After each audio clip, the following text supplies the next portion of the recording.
semideuses e semideusas, eu sou Marina Naí, filha de Poseidon, e esse é mais um vídeo do Monte Olimpo. Hoje, depois de muito tempo, nós vamos para o nosso 8º vídeo do Conheça Personagem, que pra quem não sabe é um quadro aqui do canal, onde a gente fala mais sobre a história de um personagem do Riordanverse.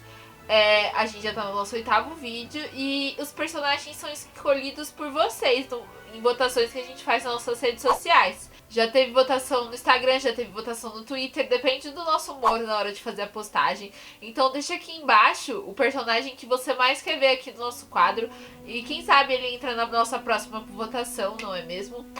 E hoje, como vocês escolheram lá no Twitter há muito tempo atrás, confesso, a gente vai falar sobre a nossa querida Reina Ávila Ramírez Arellano, a nossa querida e amada pretora do acampamento Júpiter e filha de Bellona. Então bora pro vídeo. Como eu já disse aqui, a Reina Ávila Ramírez Arellano é o nome completo dela e as iniciais delas fica haha.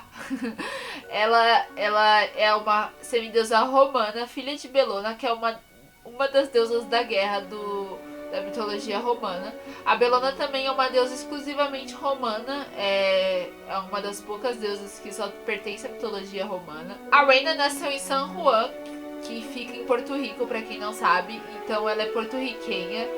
Ela, assim como Léo, tem descendência latina, hispânica, né? Então ela é mais um dos personagens do Rick Riordan que tá aí pra trazer representatividade para o universo. O pai da Reina se chama Julian Ramírez Arellano e ela tem uma irmã mais velha chamada Hyla, que é filha de Bellona também e também filha do Julian. E atualmente no Riordanverse ela é rainha das Amazonas. A Reina tem algumas habilidades que são das filhas de Bellona. Ela tem habilidade com armas, tipo de aprender a manusear armas. Ela também consegue emprestar a força dela. Ou seja, se um semideus precisa de mais força para conseguir fazer algum poder divino, ela consegue emprestar, tirar da força dela pra emprestar pro semideus. Tipo, o Percy, pra fazer uma maremoto, precisa de muita força e energia. Então, tipo, se o Percy precisar, ela consegue transferir a força dela pra ele fazer o maremoto, por exemplo. A Reina consegue falar espanhol, porque ela é porto-riquenha, né? E pra quem não sabe, em Porto Rico se fala espanhol. Ela também consegue falar latim, assim como os semideuses romanos falam. E também inglês, né? Que é a língua que eles falam normalmente. A primeira vez que a gente ouve falar da Reina é em Herói Perdido, mas ela não aparece fisicamente no livro. Ela só é mencionada no livro pelas memórias do Jason. Ele cita uma menina chamada Reina, que tem uma ligação com ele, que é próxima a ele. Ele não sabe qual é o tipo de proximidade que ele tem com ela. E é muito enebriado, assim. A gente só sabe que existe alguém em outro lugar chamado Reina, por exemplo. A gente não sabe quem ela é, nem nada. Ela só é citada dessa maneira. Ela vai aparecer realmente em O Filho de Netuno, já que ela é a pretora do acampamento Júpiter. E aí a gente conhece pela perspectiva do Percy e do Frank e da Hazel. A gente conhece a Reina. A história da Reina começa muitos milênios atrás, quando a Bellona declarou que a família Ramírez Arellano seria de total importância para guerras e teriam papéis importantes nas batalhas.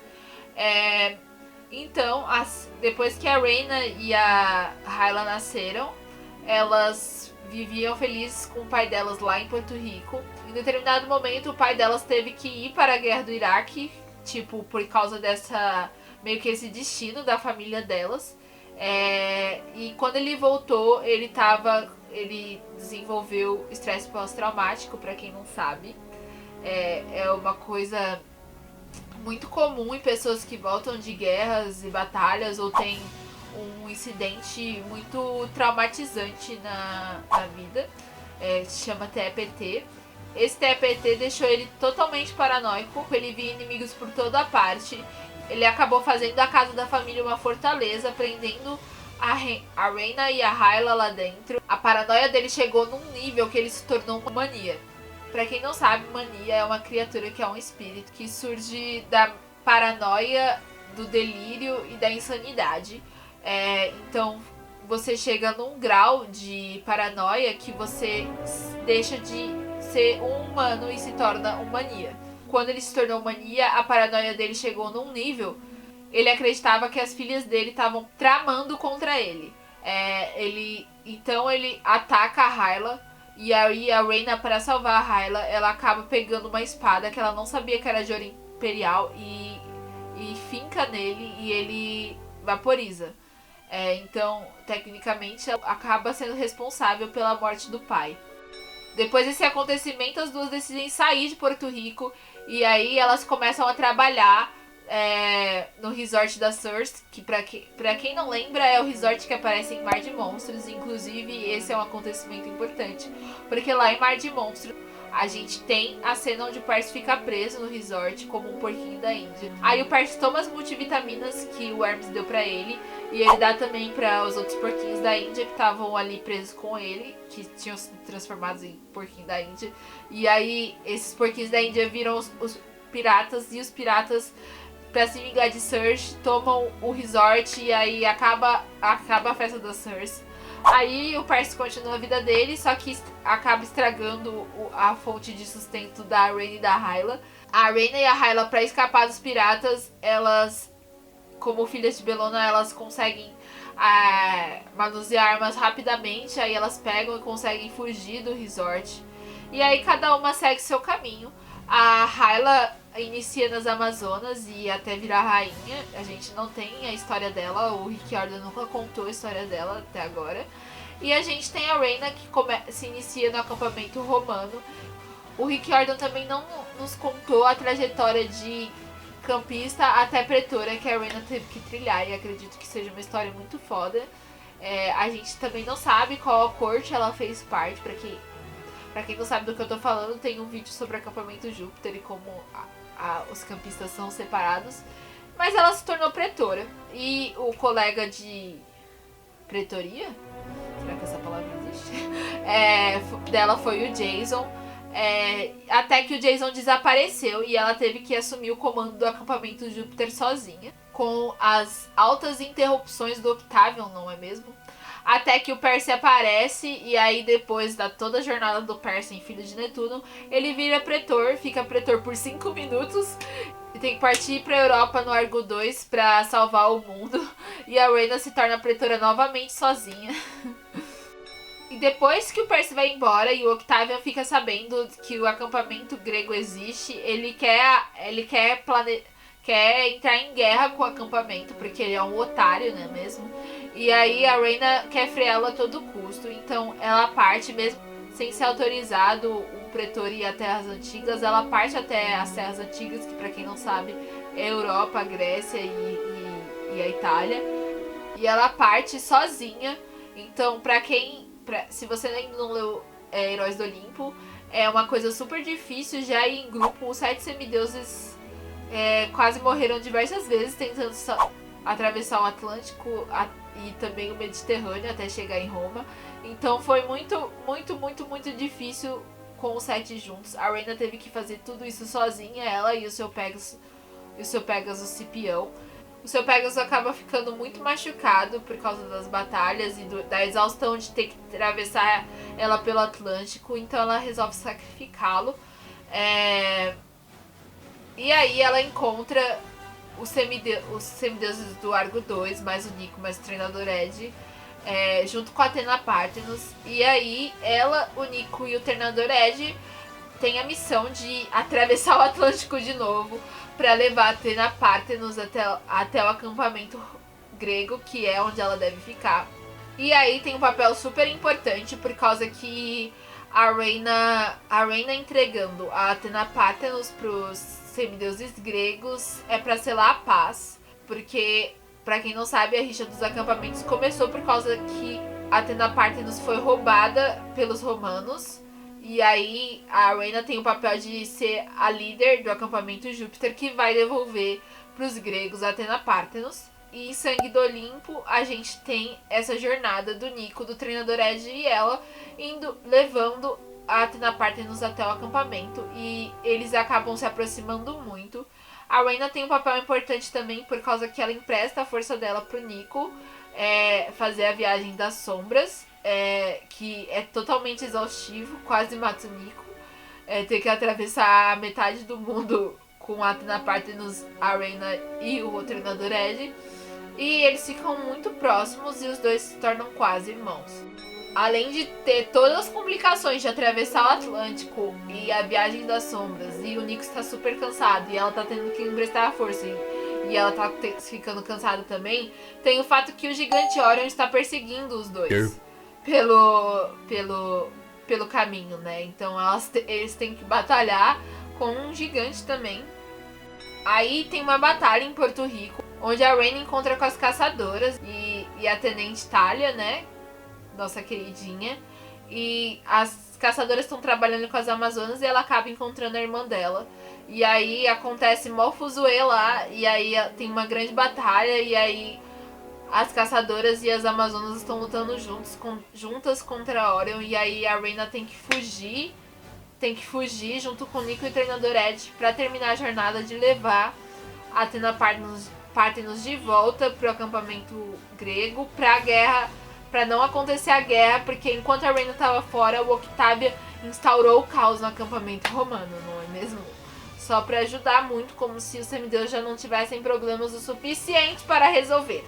A Reina se abre com o Nico e conta a história de vida dela, como foi difícil crescer com o pai com TPT, enquanto o pai dela era amoroso, e acaba contando que ela foi responsável pela morte do pai dela.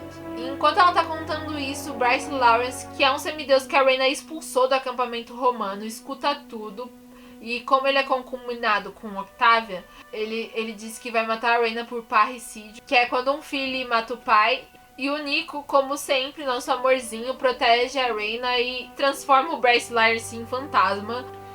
O Nico fica esgotado devido a essa energia que ele usou pra transformar o Bryce em fantasmas. E aí ele não tem mais condição nenhuma dele fazer Viagem das Sombras. Eles ainda estão longe do acampamento Meio Sangue. Black Jack chega pra ajudar a Reina, o Nico e o treinador Ed a transportar a Athena Parthenos, junto com o Guido, que é um outro Pégaso, e o grande e único Pégaso, que é o pai dos Pégasos e o deus dos Pégasos, e é o filho de Poseidon e o imortal.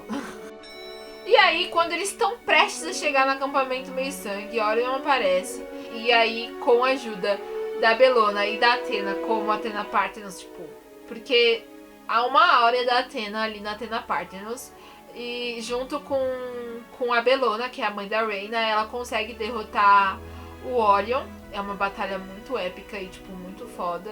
Inclusive, tipo, eu acho incrível. E a Athena dá a ela o Aegis original. E a sua capa de pretora vira o Aegis. Incrível, incrível. Pra quem não lembra, o Aegis da Talia é tipo uma cópia, é só um escudo com a cara da Medusa esculpida. É mais que as pessoas têm medo porque elas não sabem que é falso, mas o Aegis o Aegis da Reina é o original. Então isso é muito foda. E aí a Reina volta lá pra batalha que tá acontecendo no acampamento. E junto do Frank, que agora é o pretor real oficial, e o Percy e o Jason abdicaram do posto. Ela lidera a legião contra os monstros e o Octavian, né? Porque tá atrapalhando o rolê novamente, só pra variar. Depois de dar tudo certo, derrotaram a Gaia, deu tudo certo. O Guido adota a Reina como humana, né? E aí ela tem um novo Pégaso, e aí ela começa a comandar o acampamento Júpiter junto com o Frank, tudo feliz. Só que não esperávamos por mais uma saga dos semideuses gregos romanos. E nós entramos agora em Aprovações de Apolo. Então, se você não leu Aprovações de Apolo, o que você está perdendo tempo? Não assista esse vídeo. Vai ler agora imediatamente. Então, a partir de agora, vai ter spoiler de A Tumba do Tirano, que a Reina aparece na capa, então tem uns plots muito importantes sobre ela. Tipo aqui, como vocês podem ver, ela é maravilhosa com a sua capa linda e maravilhosa. Então, se você não leu A Tumba do Tirano, vá ler imediatamente, porque esse livro é incrível. Tem a melhor batalha do Rick Riordan. Então você, por gentileza, pause esse vídeo e vai ler imediatamente, tá bom? Vamos dar uma contextualizada. Pra quem não sabe, em Aprovações de Apolo, o Apolo tá lutando pra derrotar o Triunvirato. Pra quem não sabe o que é Triunvirato, tem um vídeo aqui. E o Triunvirato quer acabar com tudo. E o um dos objetivos deles era destruir o acampamento Júpiter. Então tem um primeiro ataque, onde a Apollo não tá presente e onde a Reyna luta. O acampamento perde muitos semideuses. O acampamento tá arrasado, tipo, com essas perdas. E terá um segundo ataque logo, quando a Apollo chega lá. E a Reyna está exausta, A Apollo fala, assim, que a exaustão dela, assim, é aparente, assim. Não só a exaustão física, nem é isso. É a exaustão emocional, de estar cansada de estar nesse posto de liderança e de ter que salvar o mundo de novo. E vários rolês que tá incluso em ser uma líder no acampamento romano. E o Apollo deixa bem claro o contraste entre a Reyna e o Frank. Que o Frank, enquanto é uma esperança, ele sempre parece estar feliz e tipo, sempre dá vontade de abraçar ele, que apesar dele estar muito triste com a perda dos semideuses, ele ainda não se mostra cansado do posto em que ele tá, sabe? É diferente, quando você... Eu explicando aqui não faz tanto sentido, mas dá pra ver a diferença. O Apollo tem um histórico que ele já vem mencionando há muito tempo com a Reyna por causa de uma coisa que ele viu no Olimpo. E aí ele tem muito interesse na Reyna. Aí no terceiro livro é mencionado que a filha de Bellona ajudará eles. E que eles têm que ir numa missão com a filha de Bellona. E lá vão eles liberar o Deus Silencioso. E aí o Apollo, a Meg, a Reyna partem. Então é uma cena muito legal, porque a gente fica mais próximo da Reyna. A gente vê outro aspecto dela, que ela é uma garota normal. Ela não é só a pretora líder do acampamento romano. Ela também é uma adolescente normal. E o Apollo fala sobre isso, né? Porque a gente só viu a Reyna com uniforme de pretora e sendo badass e incrível e como filha de Bellona e tal. A gente nunca viu a Reyna como uma garota normal. Então a gente tem esse aspecto dela no livro, que eu acho muito legal. E aí o Apollo, ela vai dirigindo uma caminhonete velha do acampamento romano, e aí o Apollo fala assim, isso é muito normal. Ele, tipo, que a normalidade chega a dar uma melancolia. E aí eles vão lá com a Reyna dirigindo até a Torre Sutro, que é uma antena telefônica ali nos arredores do acampamento. É um pouquinho longe, né? Não nos arredores. Atrás do deus do silêncio, que é o deus Harpócrates, que é um deus que não é da mitologia romana, inclusive. E aí fala tudo que o Apollo fez com ele, tem todo um plot e tal, que não é conveniente pra esse vídeo agora. Tem uma batalha épica incrível, memorável ali, que tipo, eles são bicados por pássaros e depois, nossa, é incrível, gente. Esse livro todo é incrível, com batalhas incríveis, então vão lá ler, tá bom, gente? Não vou contar, não sou Maíra, eu não vou contar tantos spoilers assim, tá bom? Essa não é a única batalha do livro, inclusive tem muitas e muitas batalhas. E aí o acampamento é invadido de novo e a Reyna luta. E aí depois eles têm que ir até a tumba do tirano lutar também. Depois de todas essas batalhas, a Reyna, tipo, tá exausta. Ela chegou no cúmulo da exaustão.